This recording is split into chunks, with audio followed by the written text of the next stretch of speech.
खबरों की खबर is sponsored by SS public school Mirganj Gopalganj branch Machhagar लछीराम।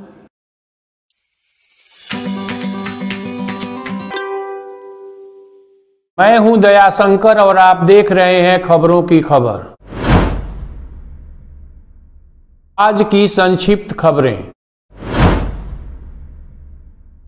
Gopalganj के एसपी आनंद कुमार के नेतृत्व में पुलिस ने त्वरित कार्रवाई करते हुए अपहृत युवक को गोरिया कोठी से बरामद किया। मीरगंज नगर के सुप्रसिद्ध होम्योपैथी डॉक्टर बचनेश्वर प्रसाद का पोता अंकित कुमार आज सुबह अपने गांव मानिकपुर से मीरगंज के एक निजी स्कूल में पढ़ने के लिए आ रहा था तो रास्ते में उसका अपहरण कर लिया गया। रोज की तरह अंकित कुमार मीरगंज के अपने स्कूल में पढ़ने जा रहा था और अपने घर से थोड़ी दूर गया था तो रास्ते में उसको रोककर अपहरणकर्ताओं ने उसका अपहरण कर लिया और उसकी स्कूटी सड़क के किनारे खड़ी कर दी। उसके बाद अंकित के अपहरणकर्ताओं ने उसके घर के मोबाइल पर फोन कर 10 लाख रुपए की फिरौती की मांग की, जिसकी सूचना उसके परिजनों ने एसपी आनंद कुमार और मीरगंज थाने को दी। अपहरण की सूचना पाते ही एसपी आनंद कुमार अपने दल बल के साथ घटना स्थल पर पहुंचे और घटना का मुआयना करने के बाद ताबड़तोड़ छापेमारी शुरू कर दी। अपहरण के कुछ घंटे के अंदर ही अंकित को गोरिया कोठी से बरामद कर लिया गया। सिधवलिया थाने के बरहिमा मोड़ पर दिल्ली जाने वाली बस ने 2 युवकों को कुचला। एक युवक की घटना स्थल पर मौत, दूसरे युवक का इलाज सदर अस्पताल गोपालगंज में चल रहा है। घटना से आक्रोशित लोगों ने NH 27 को जाम कर अपना विरोध प्रदर्शन किया। करौली थाने के नवादा बाजार पर कल रात चोरों ने कई दुकानों के ताले तोड़कर लाखों रुपए की चोरी की। अपने साथ चोर सामान भी उठा ले गए। कुचायकोट के सिरिसिया के युवक के हत्या के 8वें दिन उसका शव नदी से मिला। उस युवक को उसके दोस्तों ने हत्या की थी। ऐसा आरोप है कि PUBG गेम खेलने के दौरान विवाद हुआ था और उसी में उसके दोस्तों ने उसकी हत्या की थी।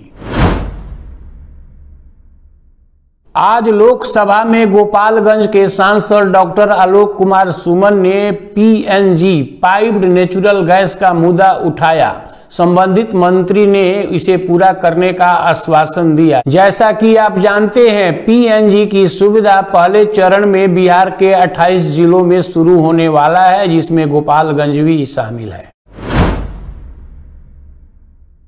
भाजपा मीरगंज नगर मंडल प्रशिक्षण शिविर का आज समापन हो गया। इसका समापन भाजपा के जिला अध्यक्ष विनोद कुमार सिंह के संबोधन के साथ हुआ था।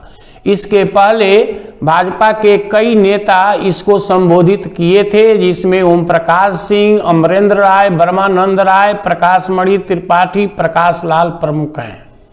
इस 2 दिवसीय कार्यशाला का उद्घाटन कल हुआ था और 2 दिन तक ये कार्यशाला चला, जिसमें मीरगंज के भाजपा के प्रमुख नेता शामिल हुए। मीरगंज भाजपा के जो प्रमुख नेता इसमें शामिल हुए उसमें रविशंकर पांडे, अजय पांडे, शिव कुमार राय, अशोक जायसवाल, प्रफुल्ल विशाल चंद्र, अभिषेक सोनी, ज्योति भूषण, मिथिलेश तिवारी प्रमुख थे।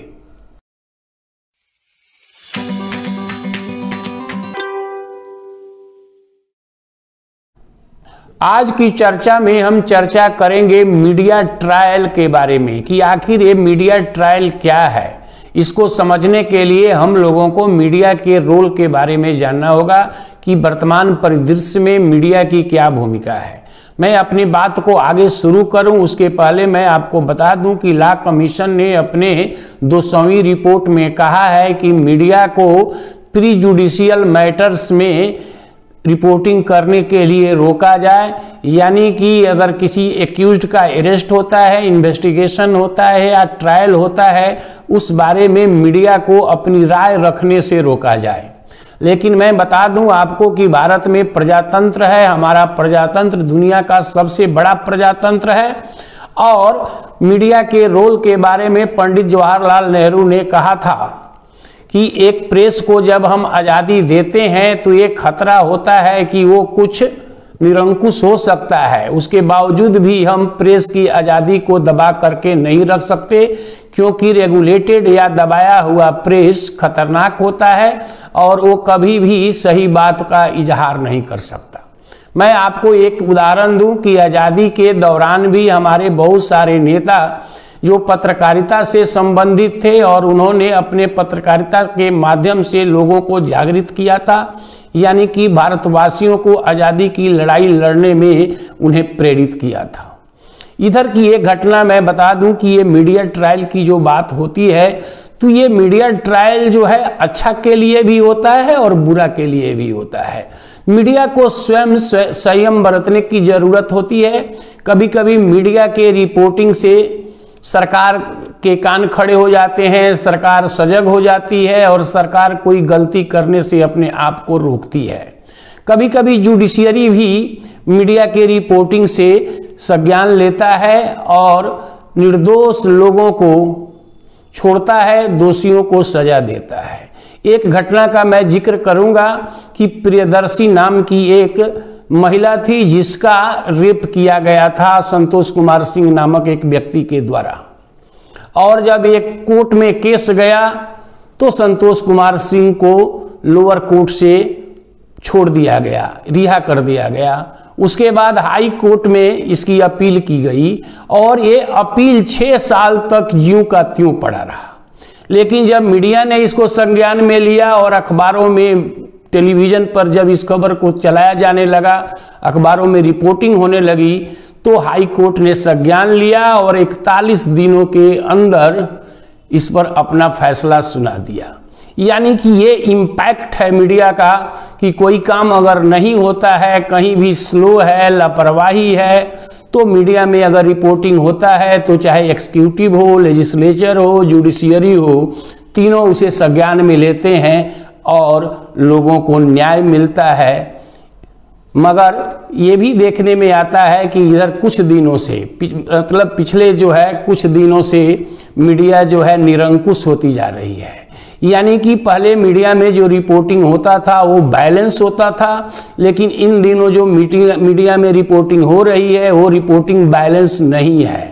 जैसे सुशांत सिंह के सुसाइड केस में ही मीडिया ने जिस तरह की रिपोर्टिंग करनी शुरू की, तो जैसे लगता था कि ये मीडिया खबर नहीं दे रही है, बल्कि मीडिया जो है एक वकील के भूमिका में है, एक न्यायाधीश के भूमिका में है और वो अपना फैसला सुना रही है। जबकि हमारे संविधान में कहा गया है, हमारे जुडिशरी सिस्टम में कहा गया है कि कोई अभियुक्त तब तक जो है वो दोषी नहीं माना जाएगा जब तक कि उसका दोष प्रूव नहीं होता है। यानी कि कोई अभियुक्त को आप दोषी नहीं करार सकते हैं, उसको अपराधी नहीं कर सकते हैं जब तक कि उसका दोष साबित नहीं होता है। लेकिन सुशांत सिंह केस में देखा गया कि कई लोगों को इस तरह टारगेट किया गया, जैसे उनको पहले से ही मीडिया ने, जुडिशियरी के पहले ही, यानी कि न्यायालय के पहले ही मीडिया ने कई लोगों को अपराधी घोषित कर दिया था। ये ट्रेंड जो है बहुत खतरनाक ट्रेंड है और इससे बचने की जरूरत है। यानी कि मीडिया जो आज़ादी की लड़ाई में प्रमुख भूमिका निभाई थी, वो मीडिया जो प्रजातंत्र का चौथा स्तंभ है, 4th पिलर है डेमोक्रेसी का, उसको स्वयं आत्म अवलोकन करने की जरूरत है कि उसकी छवि क्या है, उसकी भूमिका क्या है, उसको क्या करना चाहिए, क्या नहीं करना चाहिए, जिससे उसकी भी छवि ठीक रहे और प्रजातंत्र भी मजबूत हो। आज की चर्चा में बस इतना ही। खबर के अगले एपिसोड को देखने के लिए दिए गए लिंक पर क्लिक कर आप हमारे चैनल को सब्सक्राइब करिए, लाइक करिए, कमेंट करिए। धन्यवाद।